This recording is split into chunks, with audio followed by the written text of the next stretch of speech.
नमस्कार दोस्तों, फिर एक महत्वपूर्ण इन्फॉर्मेशन आज मैं एफसीआरए के बारे में बताने वाला हूँ। एक नया सर्कुलर आया है, नया नोटिफिकेशन आया है मिनिस्ट्री ऑफ होम अफेयर से किन संस्थाओं के लिए जो एफसीआरए में रजिस्टर्ड है। दोस्तों, मैंने अपने प्रीवियस वीडियो में बताया था कि एफसीआरए का जो रजिस्ट्रेशन मिलता है सबसे पहले वो इंटरनेशनल फंडिंग के लिए मिलता है। अगर आपको इंटरनेशनल फंड्स कोई रिसीव करना चाहते हैं डायरेक्टली या इनडायरेक्टली फॉरेन कंट्रीब्यूशन में या इंडियन रुपीज में, तो आपको एफसीआरए का रजिस्ट्रेशन पहले लेना है। ये registration ministry of home affair से होता है और एफसीआरए विंग से होता है। बहुत टिपिकल रजिस्ट्रेशन है।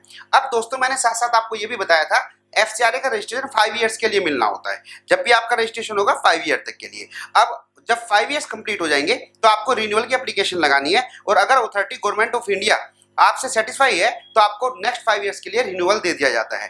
क्वेश्चन ये आता है कि ये 5 ईयर्स जब कंप्लीट होंगे हमें रिन्यूअल उसके बाद लगाना है या उससे पहले लगाना है। तो दोस्तों, लॉ के हिसाब से आपको जो उसका रिन्यूअल लगाना है वो 6 महीने पहले लगाना है एक्सपायरी डेट से।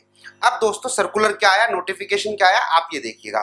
सपोज करो आपके पास एफसीआरए का रजिस्ट्रेशन है और आपका ये 5 ईयर्स कंप्लीट हो रहा है 31 मार्च 2025 को, है ना। ये 28 मार्च को सर्कुलर आया है, तो जो आपका 5 साल कंप्लीट हो रहे हैं कब हो रहे हैं 31 मार्च 2025 को। आपने इससे पहले 6 महीने पहले एप्लीकेशन प्रॉपर्ली लगा दी थी, लेकिन अभी उन्होंने उसका रिन्यूअल नहीं करा।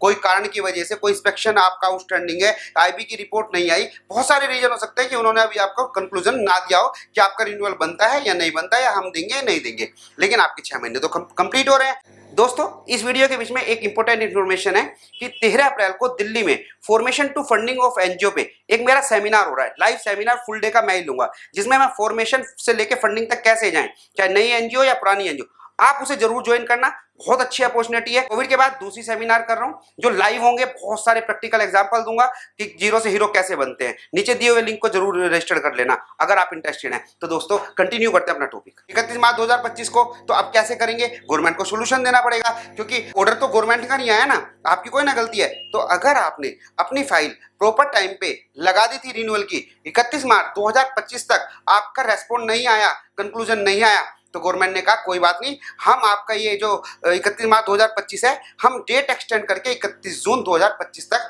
मानेंगे। ठीक है, लेकिन इसकी एक कंडीशन है। इसका मतलब ये नहीं है कि जिन्होंने रिन्यूअल नहीं लगाया और वो अप्रैल में रिन्यूअल लगा सकते हैं, ये जरूर ध्यान रखना। यहाँ पे लोग बहुत बड़ी गलती करेंगे सारी एनजीओस, तो उनके लिए नहीं है। जिन्होंने अपनी रिन्यूअल एप्लीकेशन ठीक टाइम पे लगा दी, 31 मार्च 2025 को खत्म हो रहा है और ठीक टाइम पे भी लगा दी, उसका डेट एक्सटेंड कर दिया, क्योंकि गवर्नमेंट उस पर ऑर्डर पास नहीं कर पाई रिन्यूअल का।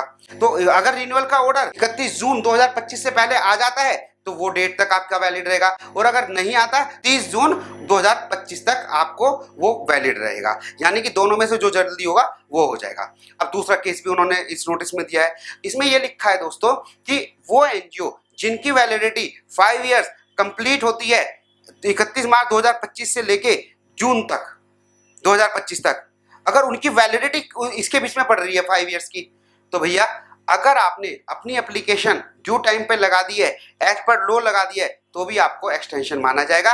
या आपका कंक्लूजन अगर परसों आ जाता है, उससे पहले आ जाता है, तो कंक्लूजन के डेट तक आपकी वैलिडिटी मानी जाएगी। अब दोस्तों, थोड़ा सा टेक्निकल लग रहा होगा आपको, हो सकता है टेक्निकल लगे। अगर आपका 31 मार्च 2025 तक आपका वैलिडिटी थी, एग्जांपल देके बताता हूं, और आपने 6 महीने पहले एप्लीकेशन लगा दी थी, अभी तक उनका कंक्लूजन नहीं आया कि आपका रिन्यूअल होगा या नहीं होगा, तो आपका ये एक्सटेंशन या तो 30 जून 2025 तक वैलिड है, या अगर 7 दिन बाद उनका कंक्लूजन आ गया रिन्यूअल नहीं होना, ये आपका डिसीजन आ गया, तो जो आपका रिन्यूअल नहीं होना ये डिसीजन आ गया, तो जिस दिन डिसीजन आया उसके बाद आप फॉरेन फंडिंग रिसीव नहीं कर सकते। और अगर डिसीजन नहीं आया तो 30 जून 2025 तक आप फॉरेन फंडिंग रिसीव कर सकते हैं एनजीओ में अपनी। अब तो आई थिंक क्लियर हो गया होगा। बस दोस्तों, यही एक इंपॉर्टेंट इन्फॉर्मेशन मुझे देनी थी।